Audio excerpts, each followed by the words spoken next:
میرے محترم اور عزیز طلبہ، آج جس عنوان کے تحت یہ مجلس رکھی گئی ہے، یہ اس دور کے سب سے اہم مسائل میں سے ہم پر جس نئی تہذیب کا غلبہ ہے، یا جو نئی تہذیب ہمارے دروازوں پر تو اب یہ نہیں کہہ سکتے کہ دستک دے رہی ہے، وہ اندر آ چکی ہے ایک طوفان بلاخیز کی طرح، اس تہذیب کی ایک بڑی اہم بنیاد جو ہے وہ آوارگی اور بے حیائی ہے۔ اور مجھے یہ کہنے میں کوئی باک نہیں ہے، اگرچہ اس پر لوگ ہم سے ناراض ہوتے، کہ میں ایک ایسی جماعت کی دعوت پر یہاں ہوں، اسلامی جمعیت طلبہ کے نوجوانوں کی، کہ جس جماعت نے آوارگی اور بے حیائی کے اس کلچر کو ہر دور میں تعلیمی اداروں میں آنے سے روکنے کی سب سے بھرپور مزاحمت کی ہے، اور اس مزاحمت کی وجہ سے وہ باطل کی آنکھوں میں کانٹے کی طرح کھٹکتی ہے کہ جو لوگ تعلیمی اداروں کو آوارگی کا ایک مرکز بنانا چاہتے ہیں، تو طلبہ کی یہ تنظیمیں، اور خاص طور پر اسلامی جمعیت طلبہ، اس لیے کہ اس کا ایک کردار رہا ہے ملک کی مختلف جامعات میں جس سے ہم واقف ہیں، تو جب میں اس پر کبھی سوشل میڈیا پر حمایت کرتا ہوں کچھ چیزوں کی، تو لوگ مجھے کہتے ہیں کہ آپ جانتے نہیں ہیں، اسلامی جمعیت طلبہ تو یونیورسٹیوں میں بڑی بدمعاشی کرتی ہے، اور یہ کرتی ہے اور وہ کرتی ہے، اور آپ اس کے باوجود آپ آزاد دیکھتے ہوں گے شاید جب یہ چیزیں آتی ہیں۔ تو میں نے کہا اس کا تو مجھے نہیں پتہ زیادہ،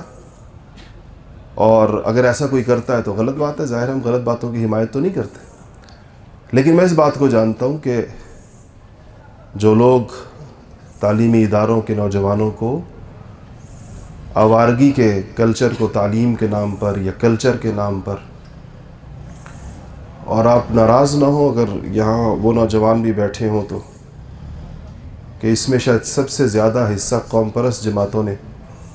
ہر دور میں ڈالنے کی کوشش کی ہے، علاقائی تہذیبوں کے نام پر اوریانی کو اور آوارگی کو اپنا کلچر بنا کر پیش کرنا، یہ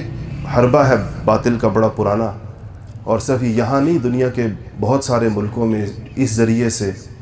قوموں کے مزاج کو بدلا گیا ہے۔ تو یہ اس دور کا ایک، اور جس نئی تہذیب جس سے ہمیں سابقہ ہے، اس کی تہذیب کا ایک اہم ترین عنصر ہے جس کو مختلف ناموں سے پیش کیا جاتا ہے۔ اس تہذیب کو دجالی تہذیب اس لیے کہا جاتا ہے کہ اس میں کوئی چیز اپنے صحیح نام کے ساتھ نہیں پیش کی جاتی۔ دجال کا لفظ دجل سے نکلا ہے، اور دجل کا ایک معنی یہ ہے کہ اس میں ایک فریب ہوگا، دیکھنے میں وہ کچھ اور ہوگا، اندر سے کچھ اور ہوگا۔ تو آج آپ دیکھیں تو آپ کو سارے برے کام اچھے ناموں اور اچھے عنوانات کے تحت آپ کے سامنے آئیں گے۔ امریکہ پوری دنیا میں امن قائم کرنے کے نام پر بدترین دہشت گردی کا مرتکب ہے، لاکھوں انسان اس نے موت کے گھاٹ اتار دیے، افغانستان میں، عراق میں، دیگر ملکوں میں، اور یہ ساری قتل و غارت امن کے نام پر۔ اب امن اور قتل، امن اور فساد کیسے ایک جگہ جمع ہو سکتے ہیں؟ لیکن یہ اس دجالی تہذیب کے خد و خال ہے، یہ اس کا طریقہ کار یہی ہے، اور یہ قرب قیامت کی نشانیوں میں سے بھی اس سے پتہ چلتا ہے کہ یہ زمانہ اپنی رفتار تیز کر چکا ہے۔ تو اس عنوان پر یونیورسٹیوں کے اندر یہ عنوان مجھے ان نوجوانوں نے بتایا، اور مجھے بہت خوشی اس بات پر ہوئی کہ یہ واقعی ایک ایسی چیز ہے جس پر گفتگو کرنی چاہیے، اور اس کی اہمیت کو سمجھنا چاہیے، اور اس سے جو چیزیں منسلک ہیں اس کی جو تفصیل ہے اس کو سمجھنا چاہیے۔ میں کچھ چیزیں آپ کو اس قرآن و سنت کے حوالے سے اس پہ عرض کر دوں، اس کے بعد انشاءاللہ عصر حاضر کے ساتھ اس کو جوڑیں گے۔ کہ اس دور کے اندر کیا چیزیں ہیں. دیکھیں قرآن شریف کا ترجمہ آپ کی نگاہوں سے یقیناً گزرا ہوگا اور بہت دفعہ آپ حضرات نے پڑھا ہوگا. یہ جو کیفیت ہے جس کو حیا کہتے ہیں، یہ ایک انسان میں ایک جذبہ ہے جو اس کو ان کاموں کے کرنے سے روکتا ہے جن کاموں کو انسانوں کے مہذب اور سلیم الفطرت معاشروں میں اور خالق کائنات اور انبیاء کی تعلیمات میں برا سمجھا جاتا ہے. یہ ایک تو تعلیمات میں برا ہے، وہ تو ظاہر ہے کہ نبیوں کی آمد کے بعد وہ پتہ چلا. فطرت انسانی میں اللہ جل شانہ نے حیا کا مادہ رکھا ہے اور اس کا پتہ اس چیز سے چلتا ہے وہ جو قرآن پاک میں آدم علیہ السلام اور حضرت حوا کا قصہ ہے کہ جب وسوسہ شیطان کی وجہ سے انہوں نے اس درخت سے چکھ لیا جس سے منع کیا گیا تھا. فلما ذاق الشجرة بدت لهما سوآتهما واتفقا يخصفان عليهما من ورق الجنة، کہ جب انہوں نے وہ چکھ لیا تو اس کے نتیجے میں ان کی شرمگاہیں کھل گئیں. وہ جو ایک نورانی پیرہن ان کے اوپر تھا، جو جنتی لباس جو جمع نہیں ہو سکتا تھا اللہ تعالیٰ کی منع کردہ کسی چیز کے ساتھ، تو جیسے ہی ارتکاب ہوا اس کام کا جس سے اللہ نے منع کیا تھا تو وہ پیرہن اتر گیا، وہ نورانی پیرہن اتر گیا. اور قرآن کہتا ہے کہ وہ پتوں سے اپنی شرمگاہوں کو ڈھانپنے لگے دونوں. یخصفان علیہما من ورق الجنہ. یہاں سے مفسرین لکھتے ہیں کہ یہ حیا کی وہ فطری کیفیت تھی جو ان دونوں میں پیدا ہوئی، اور اس سے پہلے اس لیے پیدا نہیں ہوئی تھی کہ مستور تھے، دونوں پر لباس تھا. اگرچہ وہ لباس یہ لباس نہیں تھا جو میں نے اور آپ نے پہنا ہوا، لیکن وہ ایک لباس تھا دونوں پر جس کی وجہ سے ان کو اس کیفیت سے اس سے پہلے کبھی سابقہ نہیں پڑا تھا. تو مفسرین یہ کہتے ہیں کہ یہ آیت اور یہ قرآن شریف میں جا بجا یہ واقعہ ہے اپنی مختلف تفصیلات کے ساتھ، کہ یہ آیت بتاتی ہے کہ حیا کا جذبہ انسان کے اندر فطری ہے. اور آپ حیران ہوں گے کہ مغربی تہذیب میں بے حیائی کو فطرت بنا کر پیش کیا گیا. آپ کو پتہ ہے بے حیائی کے جتنے مظاہر وہاں ہوتے ہیں وہ فطرت کی آواز کے نام پر ہوتے ہیں. وہ کہتے ہیں فطری طور پر ان کا خیال یہ ہے کہ انسان بے حیا ہے. اب کتنی عجیب و غریب بات ہے اور کیسے دو انتہائیں ہیں کہ ایک تہذیب اور ایک مذہب یہ کہتا ہے کہ انسان فطری طور پر پیدائشی طور پر حیادار ہے، اور دوسری تہذیب یہ کہتی ہے کہ انسان فطری طور پر بے حیا ہے اور یہ حیا اس کے اوپر مسلط کی گئی ہے تعلیمات کے ذریعے سے، پیشواؤں نے اور مذاہب نے، اور ہر ایک نے اس میں اضافہ کیا. اس لیے آپ کبھی بھی مغرب میں برہنہ لوگوں کا کوئی جلوس جو سنتے ہوں گے، خبریں آپ پڑھتے ہوں گے، انٹرنیشنل میڈیا اس کو رپورٹ کرتا ہے اور مختلف چیزیں، تو آپ دیکھیں گے تو وہ کہیں گے کہ یہ فطرت کی آواز پر لبیک کہتے ہوئے لوگوں نے کپڑے اتار دی. یہ ان کے نزدیک بہت بڑی معراج ہے، اور اس کے لیے دلیل ان کی یہ ہے کہ اس لیے یہ فطری ہے، برہنگی اس لیے فطری ہے کہ انسان پیدا برہنہ ہوتا ہے. تو چونکہ وہ یہ اس کو بطور دلیل پیش کیا جاتا ہے کہ گویا انسان کا اپنی پیدائشی حالت پر واپس لوٹ جانا یہ نیچر ہے. تو یہ کتنی بودی بات ہے اور کتنی بعید از قیاس دلیل ہے کہ اس کے اوپر تو گفتگو کرنے کی ضرورت ہی نہیں. انبیاء علیہ السلام جتنے بھی تشریف لائے ان سب کی تعلیمات میں اور ان کی سیرتوں میں جوہر حیا بہت واضح اور بڑا نمایاں رہا. اور یہ بات یاد رکھیے گا کہ یہ انسانی ان اوصاف اور ان اقدار اور انسانی اخلاق اور انسانی کردار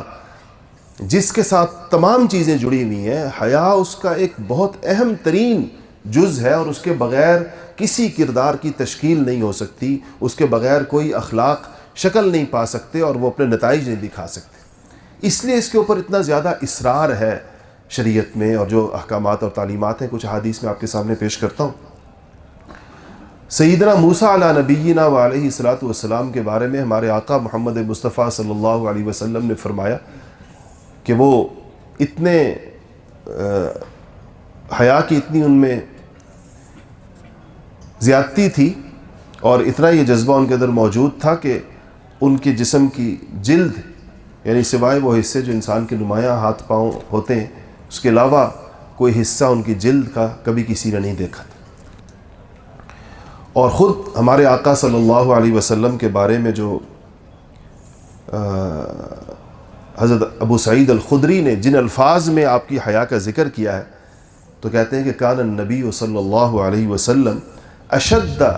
حیاء من العذراء فی خدرها، رسول اللہ صلی اللہ علیہ وسلم چادروں میں لپٹی ہوئی کنواری لڑکیوں سے بھی زیادہ حیادار تھے۔ صحابہ فرماتے ہیں کہ آپ حیا ہی کے کچھ شاخیں ہیں، آگے کچھ جذبے اور ہیں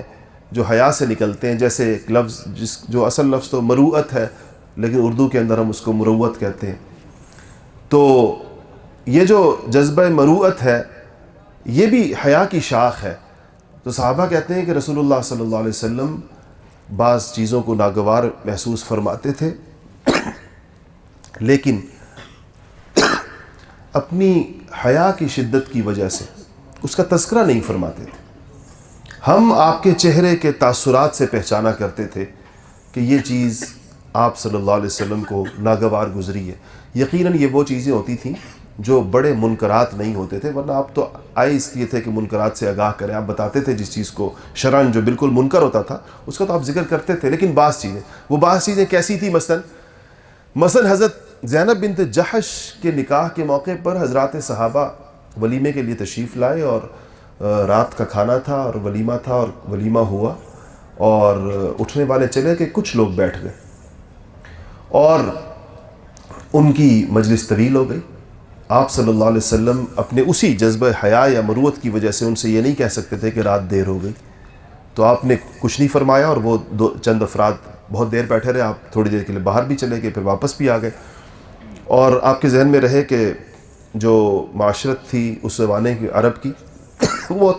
چھوٹے چھوٹے کمروں اور حجروں پر مشتمل گھر ہوا کرتے تھے۔ اس پر قرآن پاک اترا پھر کہ اللہ جل شانہ نے فرمایا کہ جب تم لوگ جاؤ نبی کے پاس اور جب تم لوگ کھانا کھا لو تو پھر اٹھ جاؤ وہاں سے۔ اس کے بعد مزید اس کے لیے، اور اللہ تعالیٰ نے کیا کہا کہ نبی تم سے اپنی حیا کی وجہ سے نہیں کہہ سکتا، یعنی وہ کہنا چاہتا تھا تم سے، لیکن اس کی طبیعت میں جو حیا ہے اس کی وجہ سے اس نے تم لوگوں کو اس بات پر نہیں کہا، تو اس پر جبرائیل امین کو اللہ جل شانہ نے گویا کہ اتارا۔ یہ جو جذبہ ہے یہ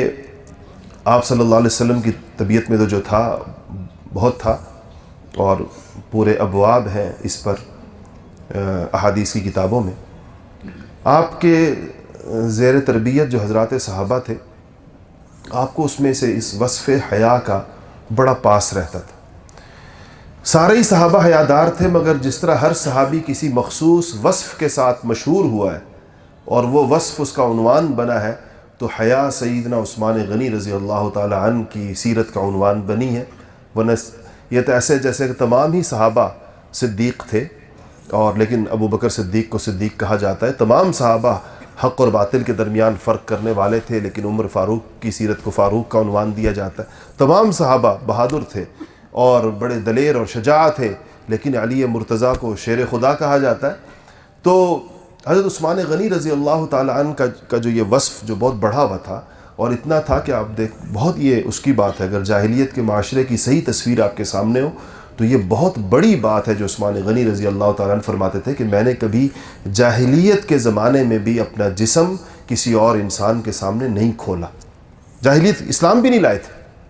اس سے پتہ چلتا ہے کہ وہ حیا کا مادہ طبیعی تھا، فطری تھا۔ ابھی اسلام کی تعلیمات آئی نہیں تھی۔ تو میں معافی چاہتا ہوں، میرا گلا زیادہ تر ہی خراب رہتا ہے، میں جہاں بھی جاتا ہوں اگر آپ، اور مجھے اطباء یہ کہتے ہیں کہ صرف اس صورت میں ٹھیک ہو سکتا ہے کہ تم بیانات کرنا بند کر دو، لیکن اسلامی جم طلبہ کے نوجوان کوئی عذر سنتے نہیں، تو اس لیے وہ بیان بند نہیں ہوتے، اور بیان بند پھر گلا ٹھیک نہیں ہوتا۔ تو آپ صلی اللہ علیہ وسلم نے اپنے اصحاب کے اس وصف کی اتنی قدردانی فرمائی کہ مشہور روایت ہے کہ آپ تشریف فرما تھے، آپ کی پنڈلیوں سے کپڑا ہٹا ہوا تھا.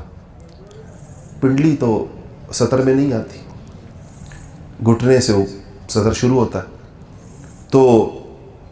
دو روایتیں ہیں، ایک میں یہ ہے کہ آپ بعد دیگر صحابہ تشریف لائے،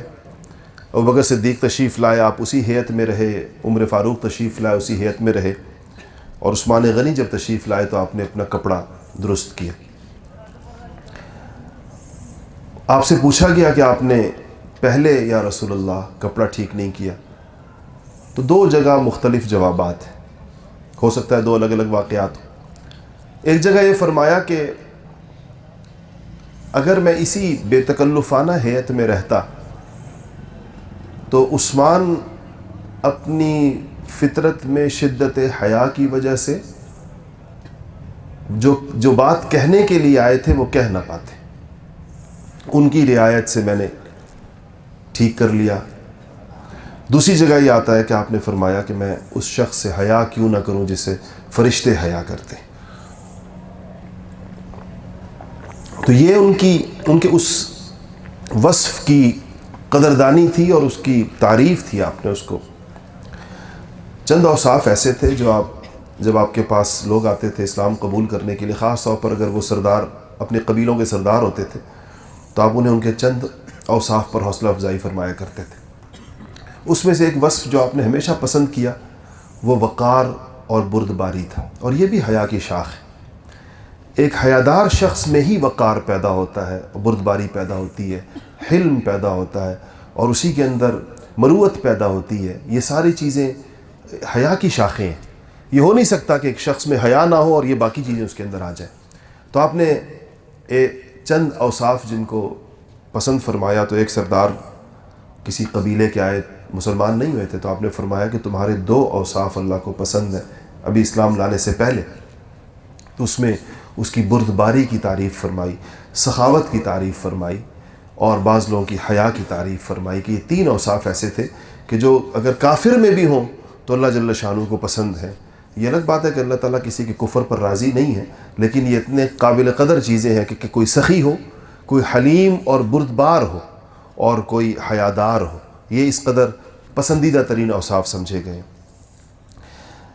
اب حیا کی کچھ قسمیں ہیں. یہ اصل موضوع تو صوفیاء اور مشائخ کا ہے، اس لیے کہ وہ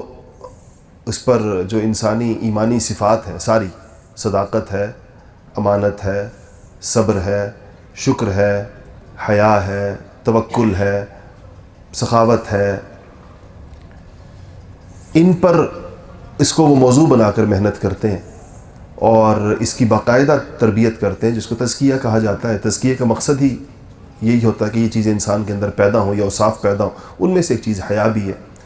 اور ظاہر بات ہے کہ اگر کسی کو اپنے اندر اس کی کمی محسوس ہو تو ایک تو اس کا علم ہے. علم یہ ہے کہ انسان کو پتہ چل جائے کہ حیا ایک مطلوب صفت، ایک مطلوب وصف ہے. اور ایک یہ کہ وہ پیدا کیسے ہو، کیونکہ وہ پیدائشی بھی ہوتی ہے، یعنی فطری بھی ہوتی ہے، اور کسبی بھی ہوتی ہے.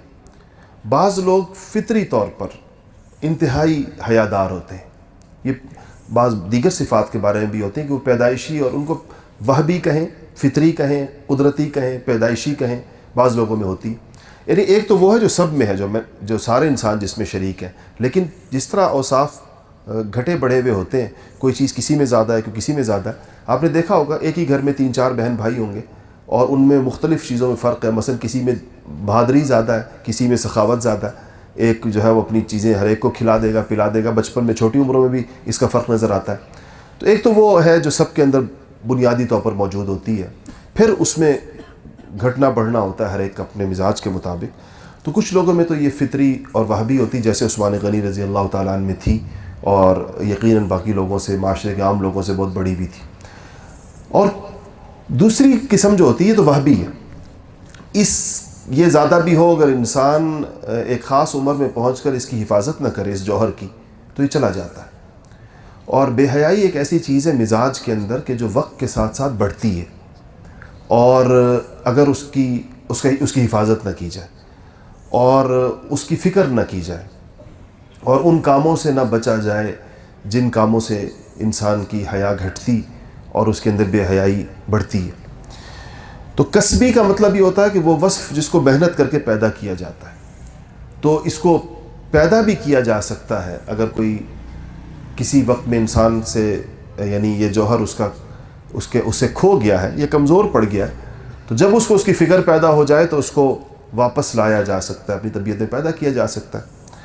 لیکن وہ میں آپ کو آخر میں بتاؤں گا کہ اس کے لیے کیا کرنا چاہیے. البتہ اس کو ناپنے کے 2-3 پیمانے ضرور ہیں. ایک قسم وہ ہے حیا کی جو سب سے ادنا قسم ہے کہ جہاں لوگوں سے حیا ہوتی ہے. لوگوں سے حیا کا مطلب یہ ہے کہ انسان مجمع میں اور لوگوں کے سامنے کچھ کام نہیں کرنا چاہتا،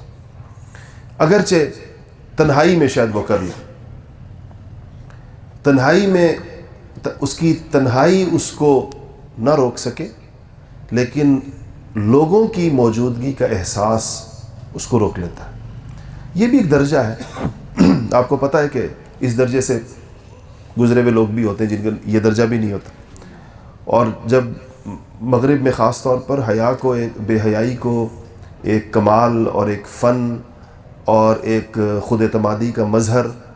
اور آزادی کا ایک اظہاریہ بنا کر پیش کیا گیا، تو اس کے بعد تو بے حیائی کے اجتماعی مناظر بھی دنیا دیکھ رہی ہے. اور وہ شاید قرب قیامت کی ان نشانیوں کے ساتھ اس کا تعلق ہے کہ جہاں پر کہا گیا ہے کہ ایسا دور آئے گا کہ جب ایک مرد اور ایک عورت کھلم کھلا بدکاری کر رہے ہوں گے بالکل برسر میدان، اور ان کو روکنے والا کوئی نہیں ہوگا، اور اس معاشرے کا سب سے حیادار شخص وہ ہوگا جو ان سے یہ کہے گا کہ تم کوئی اوٹ لے لو. ان کو یہ نہیں کہے گا کہ یہ برا عمل نہیں کرو، یہ کہے گا تم ایک طرف ہو جاؤ، یعنی سڑک سے یا رستے سے ہٹ جاؤ. تو آج وہ دور تقریباً کم و بیش آ چکا ہے، اور اس کو آپ دیکھ رہے ہیں جہاں جہاں پر بھی ہے. یعنی آپ دنیا کے بہت سارے ملک ایسے ہیں کہ جہاں پر آپ کسی کو بدکاری پر ٹوک نہیں سکتے، اور وہ اس کے بنیادی حقوق میں داخل ہے، اس کی خلاف ورزی آپ نہیں کر سکتے. تو ایک درجہ یہ ہے جس میں مخلوق سے، لوگوں سے انسان کو حیا ہوتی. دوسرا درجہ یہ ہے اور اونچا درجہ ہے کہ انسان کو خود اپنے آپ سے بھی حیا ہوتی ہے، اور وہ اس کی تنہائیاں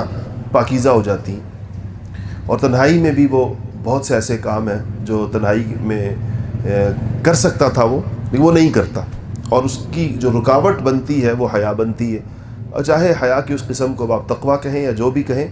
بنیادی مادہ حیا کی وجہ سے ہوتا ہے. اور تیسری حیا کی قسم ہے جس میں انسان اللہ جل شانہ سے حیا کرتا ہے. اور رسول اللہ صلی اللہ علیہ وسلم نے لوگوں سے حیا کرنے کا پاس رکھنے کا نہیں فرمایا کہ لوگوں سے حیا کرو، یہ فرمایا کہ اللہ تعالیٰ سے حیا کرو، جیسا حدیث کے الفاظ ہیں کہ اس طرح اللہ سے حیا کرو جیسے اس سے حیا کرنے کا حق ہے، اس طریقے سے اللہ تعالیٰ سے حیا کرو. تو اللہ کی جو حیا ہے، بندے کا اللہ کی حیا کرنا. اچھا، ویسے قرآن و سنت میں اللہ تعالیٰ کے لیے بھی حیا کرنے کا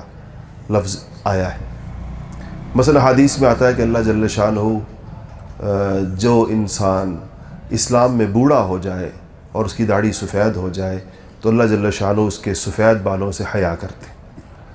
تو حیا تو ایک اور کیفیت ہے. ظاہر بات ہے یہاں پر جب اللہ کی طرف اس کی نسبت ہوتی ہے تو اس سے مراد لحاظ رکھنا ہوتا ہے کہ اللہ جل شانہ لحاظ رکھتے ہیں کہ یہ انسان مسلمان تھا اور اسلام میں اس نے جوانی گزاری اور اسلام میں اس نے ادھیڑ عمر گزاری اور یہ بوڑھا ہو گیا. اس پر وہ مشہور واقعہ شاید آپ نے سنا ہو، ایک قاضی تھے یحییٰ ابن اقسم کا، کہ جب ان کا انتقال ہوا تو کسی نے ان کو خواب میں دیکھا تو کہا کہ آپ کے ساتھ کیا معاملہ ہوا؟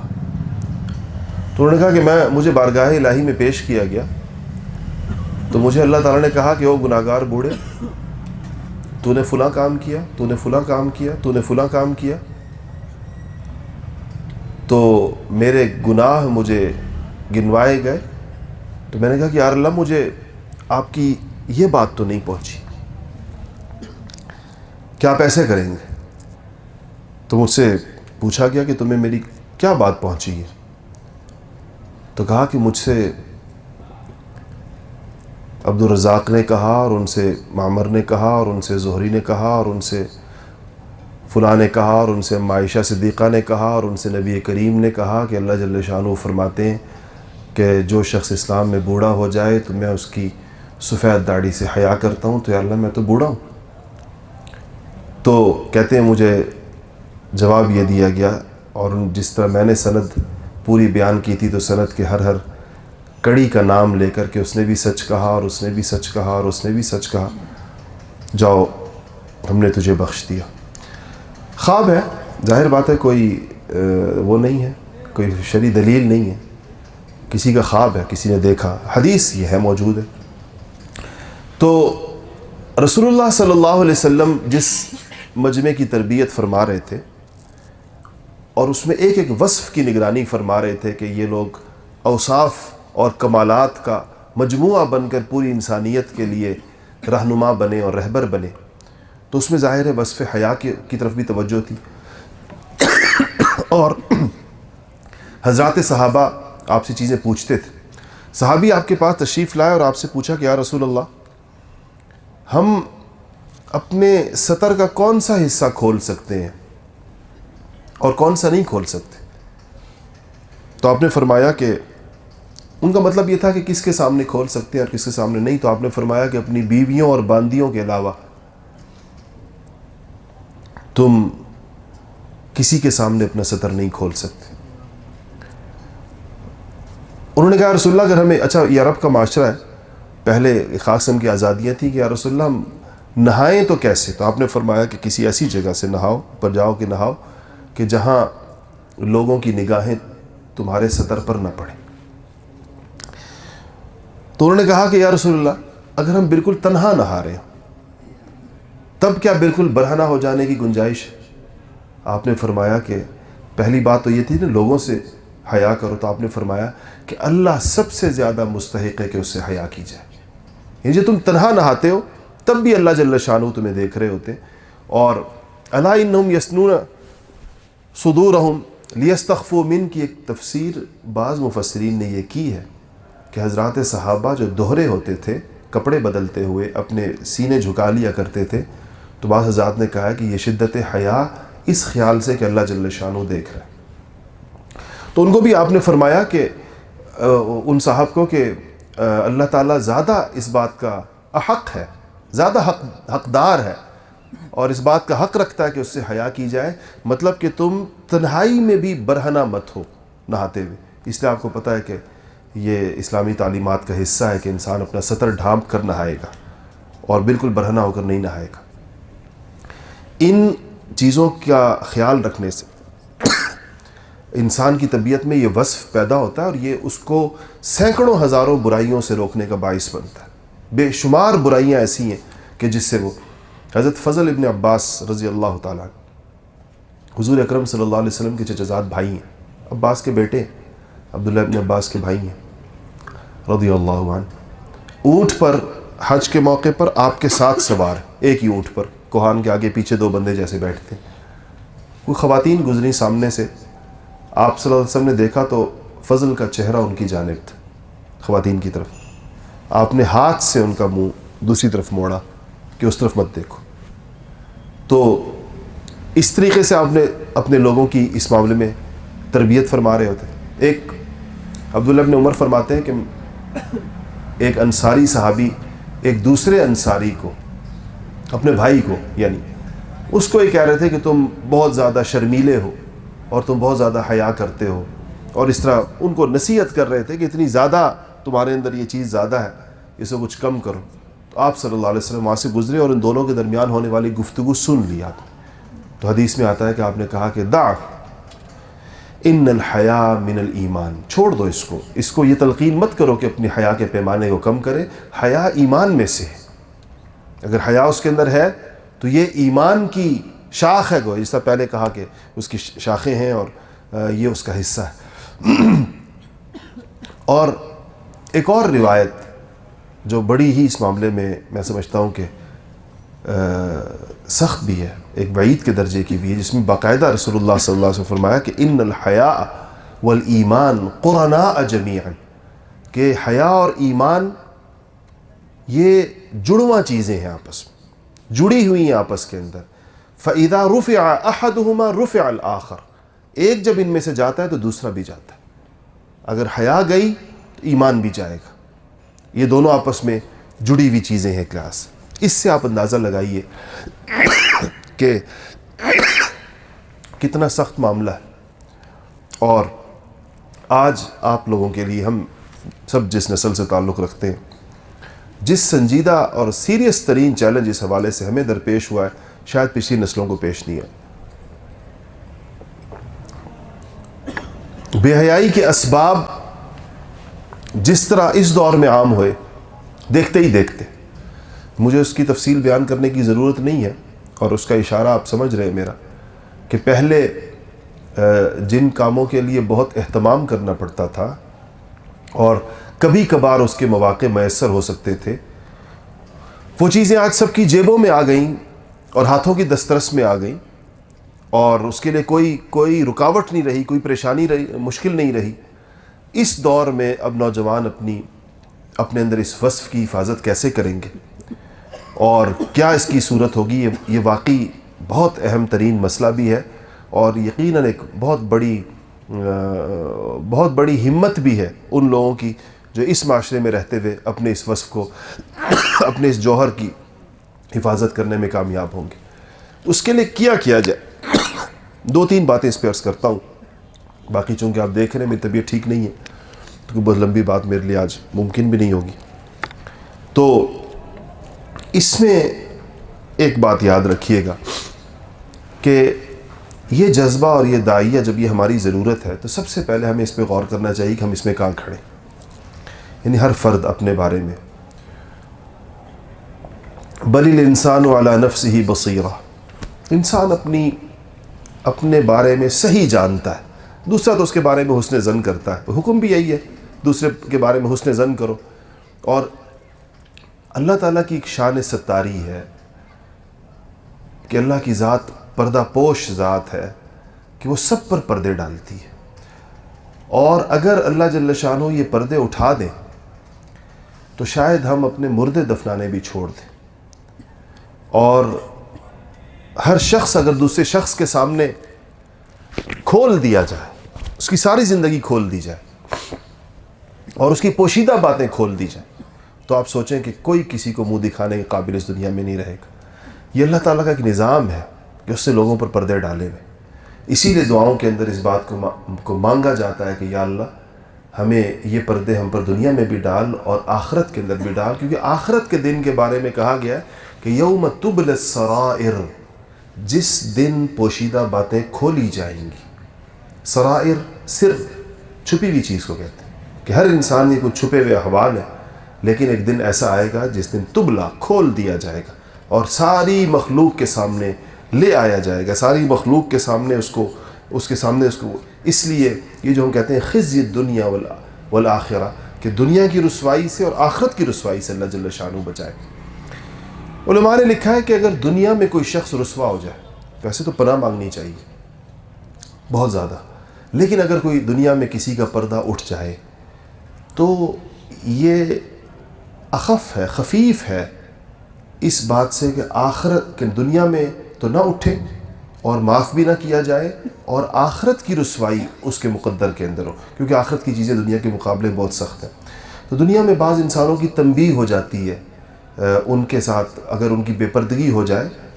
تو بعض اوقات وہ ایک ہدایت کا ذریعہ بن جاتی ہے، بعض اوقات وہ تنبیہ کا ذریعہ بن جاتی ہے اگر اس کی قسمت میں ہدایت ہو، ورنہ وہ بالکل ڈھیٹ بھی بن سکتا ہے، اس کے بعد کوئی چیز رہ نہ جائے باقی۔ تو اس میں دنیا کا ہی معاملہ صرف نہیں ہے جس سے ہم زیادہ ڈرتے ہیں عام طور پر، اس میں آخرت کا معاملہ سب سے زیادہ شدید ہے، کیونکہ اس میں کہتے ہیں علی رؤوس الاشہاد، یعنی ساری انسانیت کے سامنے. جس طرح اس میدان میں دیکھیں آپ, اس ہاسٹل کے تھوڑے سے لوگ جمع ہیں, لیکن اگر ایک ایسا میدان ہو جس میں اولین اور آخرین سارے جمع ہوں, اور آپ تصور میں لائیں ایک ایسے میدان کو کہ آدم علیہ السلام سے لے کر قیامت تک کے لوگ اس میں جمع ہیں, اور وہاں پر ایک ایک انسان کی زندگی کی فلم چلنا شروع ہو جائے بڑی بڑی اسکرینوں کے اوپر, جس کو پوری انسانیت دیکھ رہی ہو, انبیاء دیکھ رہے ہوں, صدیقین دیکھ رہے ہوں, صلحاء دیکھ رہے ہوں, شہداء دیکھ رہے ہوں, اس شخص کے رشتہ دار دیکھ رہے ہوں, اس کے والدین دیکھ رہے ہوں, اس کے بیوی بچے دیکھ رہے ہوں, اس کے بھائی بہن دیکھ رہے ہوں, تو آپ سوچیں کہ وہ کیا منظر ہوگا اور کتنا سخت منظر ہوگا کسی کے لیے. تو اس لیے وہ اس اپنی دعاؤں کے اندر اس دن کی رسوائی سے پناہ مانگی جاتی ہے کہ یا اللہ اس دن جس طرح دنیا میں تو نے ہمارے اوپر پردے ڈالے رکھے, یا رب العالمین ہمارے اوپر قیامت کے اندر بھی پردے ڈال اور مخلوق کے سامنے ہمیں رسوا نہ کرو. مشہور اشعار ہے اس ڈیرہ غازی خان کے شاعر کے فارسی کے اندر, جس نے اس نے کہا کہ یا اللہ کہ جب آپ تو میرا حساب لیں تو نبی کریم صلی اللہ علیہ وسلم کی نگاہوں سے چھپا کر لیں ان کے سامنے, کہ ان کو تکلیف ہوگی کہ میرے ایک امتی کی یہ اس کا نامہ اعمال ایسا نکلا ہے اور اس کے نامہ اعمال میں ایسی ایسی چیزیں موجود ہیں. تو یہ عرض کرنے کا مقصد یہ ہے کہ دنیا کا بھی اس کے ساتھ تعلق ہے اور آخرت کا بھی. اب یہ دیکھیں جو دجالی تہذیب دنیا میں وجود میں آئی ہے, اس کا بنیادی جو اس میں ایک اس کا عنصر ہے, جس کا ایلیمنٹ ہے, وہ بے حیائی ہے, جس کو باقاعدہ ایک انڈسٹری بنا کر پیش کیا گیا. اس وقت دنیا میں بے پردگی, آوارگی اور بے حیائی کی انڈسٹری ملٹی ٹریلین ڈالرز کی انڈسٹری ہے, جس کے اندر ساری یہ پورنوگرافی آتی ہے, جس میں سارے یہ فحش اور عریاں رسالے آتے ہیں, جس کے اندر اور اس کی اتنی تفصیلات ہیں کہ سچی بات یہ ہے کہ حیا اس کی اجازت نہیں دیتی اس کی تفصیلات کے بیان کو, کہ کیا کیا چیزیں اس سے وابستہ ہیں اور کتنے بڑے بڑے مالی مفادات اس کے ساتھ وابستہ ہیں, اور دنیا سے صرف سرمایہ سمیٹنے کے لیے اور لوگوں سے پیسے کمانے کے لیے بے حیائی کو ایک صنعت بنا کر پیش کیا گیا اور ہمارے سامنے. اور یہ کنزیومر دنیا جو ہے, یہ تیسری دنیا جو ہے, وہ لوگ خود تو خیر ویسے ان تعلیمات سے عاری ہو گئے تھے, انہوں نے دھڑا دھڑ ان مصنوعات کو خریدنا شروع کر دی بغیر کسی سوچے سمجھے, بغیر اس کے اندر اپنے نفع و نقصان کا حساب کیے ہوئے, بغیر اس بات کو دیکھے ہوئے کہ اس سے ہمارے معاشرے کو کیا نقصان پہنچے گا. اور آج آپ اس کے اثرات اب آپ دیکھ رہے ہیں. دیکھیں, اگر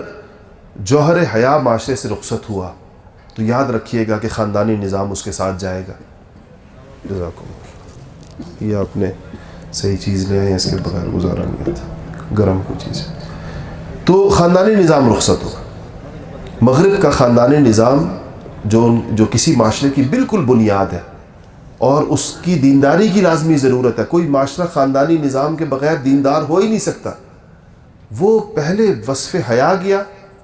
اس کے بعد اس کے نتیجے میں ایک مادر پدر آزادی آئی, اور اب اس کے نتیجے میں ان کے خاندانی نظام کی بنیادیں گر گئیں. آج کوئی شخص نکاح کرنے کو, حلال طریقے سے بچے پیدا کرنے کو, اور پھر ان کی پرورش کرنے کو اور ان کی تربیت کرنے کو اور ان کو ایک اچھا فرد بنا کر معاشرے کو فراہم کرنے کو تیار نہیں. اس کو لوگ بوجھ سمجھتے ہیں. وہ سوچتے ہیں کہ جو اس ایک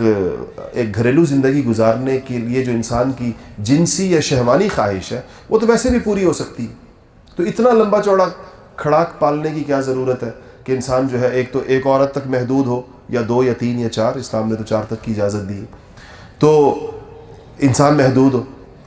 اور پھر بچوں کی ذمہ داریاں اٹھائے اور پھر اس طرح ایک گھرانہ بنائے. آپ کو پتہ ہے کہ آج کل, اور آپ حیران ہوں گے کہ تصور اسلامی دنیا میں بھی آ رہا ہے, کہ شادی کی ایک نئی قسم متعارف کرائی گئی ہے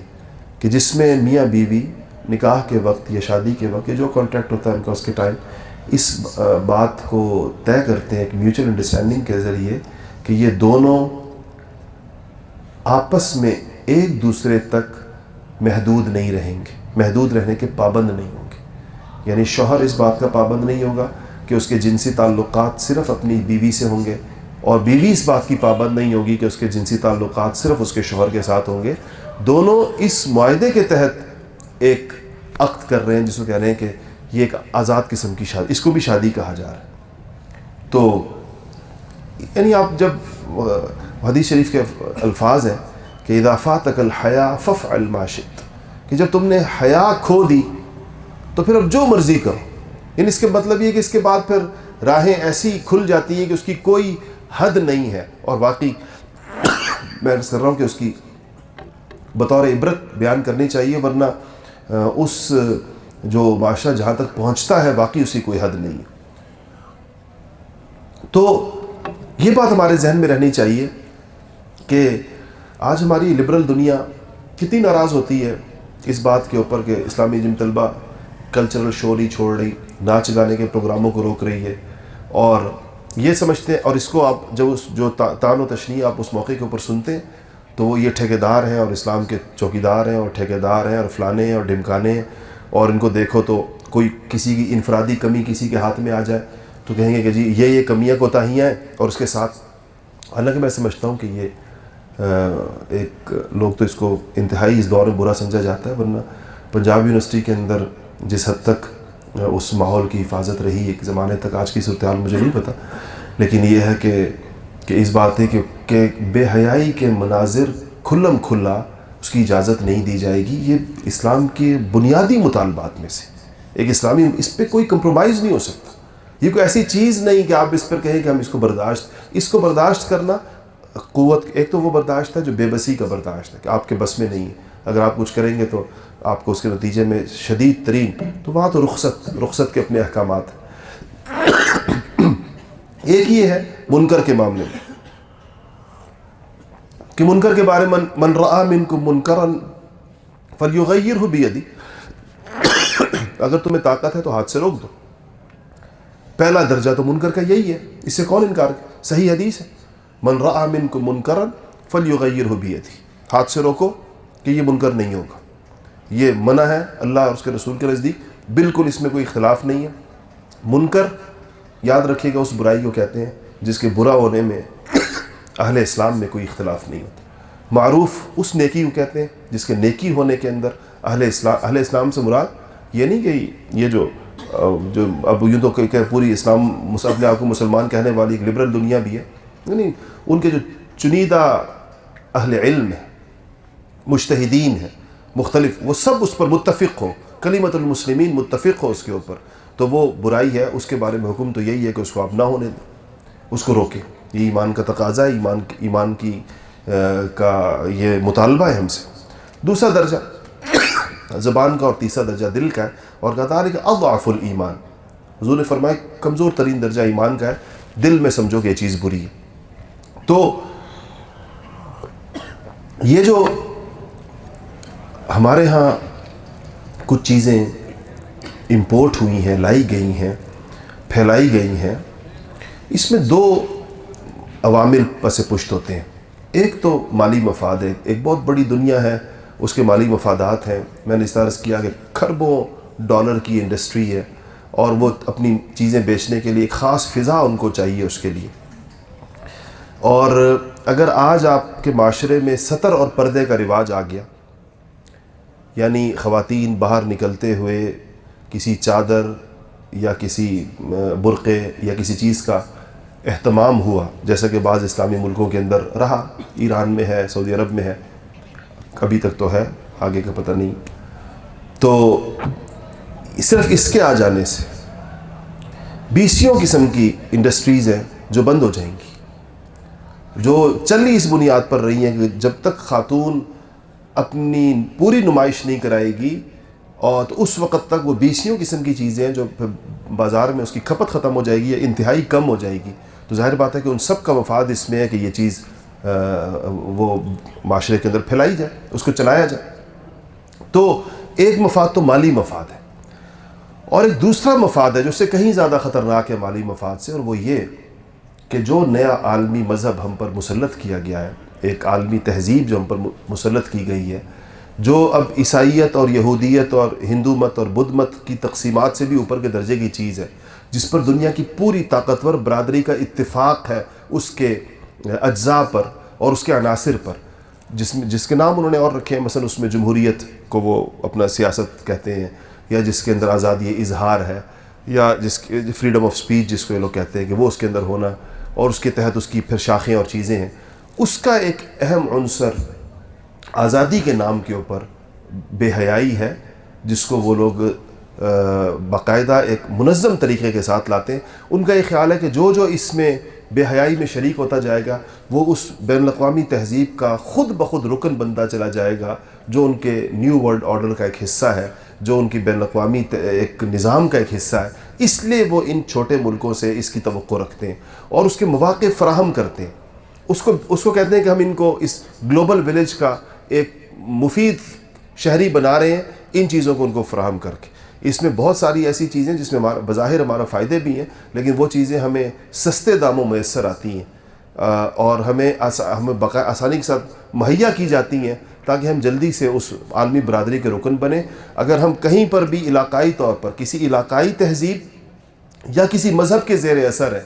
اور بہت ساری بین الاقوامی چیزوں کو جو دنیا میں چل رہی ہے اس کو درست نہیں سمجھتے، اس اثر سے ہمیں نکالنے کے لیے باقاعدہ ایک عالمی منصوبہ، ایک عالمی ترتیب ہے جو چل رہی ہے اور دنیا کے اندر ہمیں نظر آ رہی ہے۔ اس لیے اس کو صرف ایک انسان کا ذاتی وصف نہیں قرار دے کر بات ختم نہیں ہو جاتی کہ ہم کہیں کہ بس ایک پرسنل سی چیز ہے، ذاتی سی چیز ہے، معاشرے میں کچھ لوگ حیادار ہوں گے، کچھ لوگ بے حیا ہوں گے اور معاشرہ چلتا رہے گا۔ اس کا تعلق معاشرے کی اجتماعی حیات و موت کے ساتھ ہے۔ اگر کسی معاشرے میں اجتماعی طور پر بے حیائی پیدا ہو گئی تو آپ قرآن و حدیث میں اس کے بارے میں پڑھیں گے کیا چیزیں آئیں گی۔ اجتماعی طور پر جب وہ قبول کر لے گا بے حیائی کو، افراد سے ہٹ کر وہ مجتمع اور معاشرے کی سطح کے اوپر جب آ جائے، ان الذین یحبون ان تشیع الفاحشۃ فی الذین آمنوا لہم عذاب علیم فی الدنیا والآخرہ۔ کہا گیا کہ جو لوگ یہ پسند کرتے ہیں ان تشیع الفاحشہ، کہ وہ فحش کو مسلمانوں کے معاشرے میں ترویج دے، رواج دے اس کو، تو وہ دنیا اور آخرت کے دردناک عذاب کے لیے تیار ہو جائیں۔ اگر آپ اس کو دیکھیں تو آپ دیکھیں کہ ہمارا پورا میڈیا، ہماری فلم انڈسٹری، ہمارے ہاں ایک پورا نظام، تو ہم نے تو ادارے بنائے اس کی ترویج کے لیے۔ قاضی حسین احمد صاحب مرحوم میرے بزرگوں میں سے، ہمارے بہت قریبی خاندانی تعلق تھا، بیٹھے بہت سے لوگوں کو پتہ ہوگا، ہمارا گاؤں ایک ہے اور میں زیارت کاکا صاحب سے ہوں، ہمارا محلہ ایک ہے تھا، اور میرے والد صاحب سے ان کی بچپن کی دوستی، بڑا تعلق تھا، میرے بڑے شفیق تھے بہت ہمارا تعلق۔ انہوں نے پٹیشن دائر کی فحاشی کے خلاف سپریم کورٹ میں، آپ حضرات نے شاید پتہ ہوگا آپ کو یا نہیں پتہ یہ بات، تو جج صاحب نے کہا کہ مسئلہ تو یہ ہے کہ فحاشی کی تعریف کیا ہے، اس کو ڈیفائن کیسے کریں۔ یہ پریشانی ان کو بن گیا کہ اس میں جس قوم کے پاس مذہب اور دین موجود ہو اس کو اس کی کیا پریشانی، ان کا پھر ایک کمیٹی بنا دی جائے جو یہ طے کرے گی کہ فحاشی کو ڈیفائن کیسے کیا جائے گا۔ تو اس کمیٹی کے اندر میں نام نہیں لوں گا، ملک کی ایک مشہور حیا باختہ اداکارہ کو بھی ڈالا گیا کہ وہ بتائیں گی کہ فحاشی کیا ہے، جو خود بغیر کپڑوں کے سب کچھ وہ آپ کے لیے طے کریں گی کہ فحاشی کس کو کہتے ہیں۔ تو ظاہر بات ہے ان کے نزدیک تو کوئی چیز فحاشی نہیں۔ اس سے آپ اندازہ لگا سکتے ہیں کہ ہمارا قومی رویہ کیا رہا اس اہم ترین مسئلے کے اوپر، یعنی اس پر جو چیزیں جس کا تعلق نظام کے ساتھ ہے۔ نظام حکومت بہت سی چیزوں کو روک سکتا ہے اور اگر وہ اس میں سنجیدہ ہو، لیکن اس پہ جس طرح اور بہت ساری چیزوں کے اوپر سنجیدگی نہیں دکھائی گئی، بدقسمتی سے یہ بھی ایک وہ مسئلہ ہے، حالانکہ ہمارے دستور میں 1973 کے دستور میں اس حوالے سے واضح چیزیں لکھی ہوئی ہیں کہ اس ملک کے اندر ہر قسم کی اوریانی اور اس کا رستہ روکا جائے گا، ایسی چیزوں کا جو اس کی طرف جانے والی ہوں گی۔ یعنی فحاشی قانوناً اور دستوراً ہمارے یہاں ممنوع ہے۔ مگر اب بات کہاں تک گئی، میں نے اس دن اپنے ہاں جمعے کے اندر بھی کہا کہ یو این کی ایک ذیلی ادارے میں جو انسانی حقوق کی پوری دنیا میں نگرانی کرتا ہے، اس نے وہ کئی سالوں سے پاکستان سے یہ کہہ رہا ہے کہ آپ کے ہاں ہم جنس پرستانہ مراسم پر کا قابل دست اندازی پولیس ہونا، یعنی اس جرم کا پولیس کا اس کی دسترس میں یا ہونا، یہ بین الاقوامی دنیا کے رواج کے خلاف ہے، اور اگر یہ مراسم رضاکارانہ ہو، رضامندانہ ہو، اس میں کوئی جبر کا پہلو نہ ہو، تو اس کا جرم ہونا اور اس پر پولیس کا کارروائی کرنا یہ ٹھیک نہیں ہے۔ تو میں اس دن پڑھ رہا تھا چند مہینے پہلے کی ایک رپورٹ کہ UN نے جب اپنا اجلاس کیا اس ادارے نے، تو اس نے لکھا کہ ہم کئی سالوں سے پاکستان کو کہ وہ پاکستانی وفد کی توجہ اس پہ دلا رہے تھے، تو کئی سالوں سے اس پر پاکستانی وفد خاموشی اختیار کر جواب نہیں دیتے تھے۔ البتہ یہ ایک ہمیں کامیابی ملی ہے کہ اس دفعہ یعنی جو سال گزرا اس میں پاکستانی وفد نے UN سے کہا ہے کہ ہم اپنے ملک میں اس صورتحال کو بین الاقوامی ضابطوں کے مطابق بہتر بنانے کی کوشش کریں گے۔ بہتر بنانے کا مطلب یہ ہے کہ اس کو پولیس کے اس سے یعنی اس کو یہ کوئی پینلائز وہ نہ رہے، اس کی کوشش کی جائے گی۔ اس سے آپ یہ اندازہ لگا سکتے ہیں کہ دنیا کو ان چیزوں سے کیا تعلق ہو سکتا ہے۔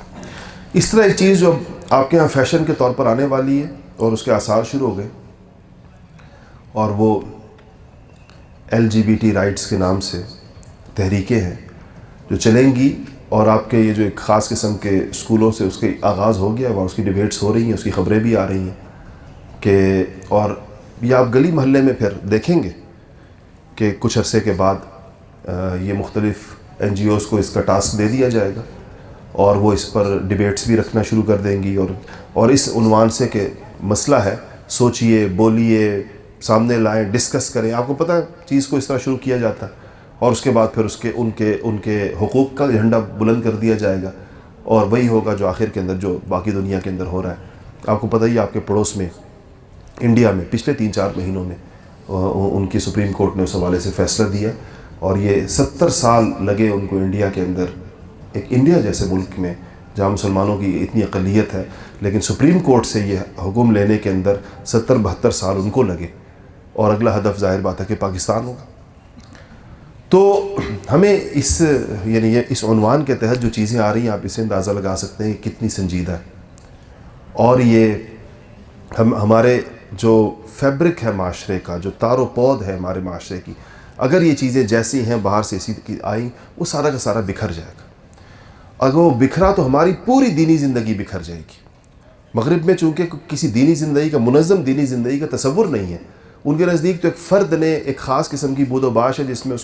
اس کو خاص سہولیات چاہیے، اس کو تنخواہ چاہیے، ہفتے میں 5 دن کمانا ہے، اس کے بعد اس کو اتنے پیسے ملنے چاہیے کہ وہ ایک اچھا ویکنڈ گزار سکے، اور اس کی دیگر سہولیات ایک راحت کوشی والی زندگی ہے۔ تو ٹوٹل وہاں تو ایک اس قسم کی زندگی کا تصور ہے۔ وہ معاشرے جن کی اساس اور بنیاد دین اور مذہب پر ہے، جو ان کی ترجیح کے اندر پہلے نمبر پر ہے، وہ قطعاً متحمل نہیں ہو سکتے ان چیزوں کے جن چیزوں کی طرف آج یہ معاشرہ اپنی ناسمجھی کی وجہ سے بڑھتا ہوا نظر آ رہا ہے۔ اس لیے میں یہ سمجھتا ہوں کہ آج آپ نے جس عنوان کو رکھا، یہ ایک ایسی چیز ہے جو آپ نوجوانوں کے انتہائی ایک آپ کا سیریس کنسرن ہونا چاہیے۔ اس پر آپ کو مزید ڈیبیٹس کرنی چاہیے، اس پر آپ کو بیٹھنا چاہیے، اسٹریٹجی پلان کرنی چاہیے کہ ہم اپنے یہ جو طوفان داخل ہو، اب تو ہم یہ نہیں کہہ سکتے داخل ہو رہا ہے، پرانے زمانوں کے اندر مولانا مودودی صاحب کی تحریرات میں، مولانا سید ابو الحسن ندوی رحمۃ اللہ علیہ کی تحریرات میں آپ لوگ یہ سنتے ہیں، دیکھتے ہو، کہہ رہے ہیں کہ جی داخل ہو رہا ہے۔ یقیناً آج سے 50 سال پہلے، 40 سال پہلے شاید وہ داخل ہو رہا تھا، لیکن اب وہ داخل ہو چکا ہے، اور پوری کی پوری ہماری جو کشتی ہے وہ ہچکولے کھا رہی ہے اس کے اوپر۔ اس میں آپ کی ذمہ داری سب سے زیادہ اہم ہے، کیونکہ یہ اب آپ کا دور ہے، آپ کا زمانہ ہے، آپ لوگوں نے اس پر جانا، معاشرے میں جانا ہے۔ اپنے اس نظام کی حفاظت، اپنے خاندانی نظام کی حفاظت، اپنے معاشرے میں ان دینی اقدار اور مشرقی روایات جو ابھی بھی جس حد تک موجود ہے، اللہ کا شکر ہے، دنیا کے ایک بہت بڑے حصے سے بہت زیادہ بہتر ہے، اس کی حفاظت کرتے ہوئے اس میں مزید بہتری کیسے لائی جا سکتی ہے، یہ وہ چیزیں جس پر آپ کو سوچنا چاہیے، اور اس کے لیے جہاں اجتماعی طور پر کام ہو، وہاں اب انفرادی طور پر اپنی ذات سے اس کا آغاز کرنا چاہیے۔ آخری بات میں آپ سے کرتا ہوں کہ جو میں نے شروع میں آپ سے کہا کہ یہ بات یاد رکھیے گا، آپ معاشرے میں کوئی ایسی چیز اور کوئی ایسی تحریک برپا نہیں کر سکیں گے جس کا آغاز آپ کی ذات سے نہ ہوا۔